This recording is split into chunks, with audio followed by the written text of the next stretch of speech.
भारत में IAS, IPS और IFS जैसे उच्च प्रशासनिक पदों में आरक्षित वर्ग की हिस्सेदारी हमेशा ही चर्चा में रहती है।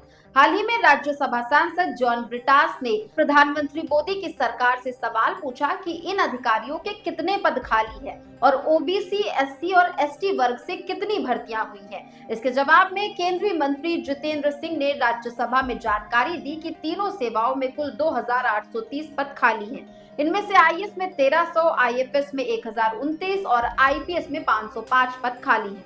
वास्तव में आंकड़े बताते हैं कि आईएएस के कुल स्वीकृत पद 6877 हैं, लेकिन वर्तमान में केवल 5577 अधिकारी तैनात हैं। इसी तरह आईपीएस में कुल स्वीकृत पद 5099 है, जबकि केवल 5594 अधिकारी तैनात हैं।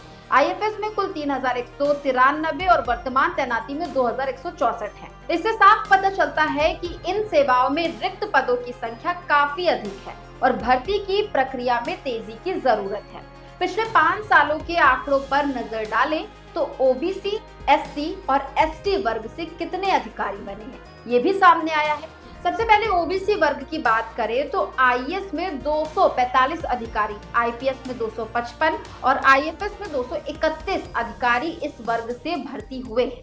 इसके अलावा एससी वर्ग से आईएएस में 135, आईपीएस में 141 और आईएफएस में 95 अधिकारी बने हैं। वहीं एसटी वर्ग से आईएएस में 67, आईपीएस में 71 और आईएफएस में 48 अधिकारी नियुक्त हुए हैं।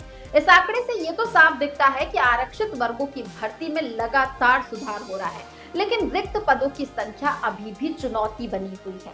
इसके साथ ही सरकार को ये सुनिश्चित करना होगा कि भर्ती प्रक्रिया पारदर्शी और निष्पक्ष हो। राजनीतिक दलों के लिए ये मुद्दा भी संवेदनशील है, क्योंकि आरक्षित वर्गों की हिस्सेदारी सीधे चुनावी राजनीति और सामाजिक न्याय से जुड़ी हुई है। इसके अलावा ये भी देखा गया है कि आईपीएस अधिकारियों में ओबीसी वर्ग की संख्या अपेक्षाकृत अधिक है। ये संकेत देता है कि पुलिस प्रशासन में सामाजिक विविधता को बढ़ावा दिया जा रहा है। उसी समय आईएएस और आईएफएस में एससी और एसटी वर्ग की संख्या कम होने के कारण सरकार को इस ओर विशेष ध्यान देने की जरूरत है।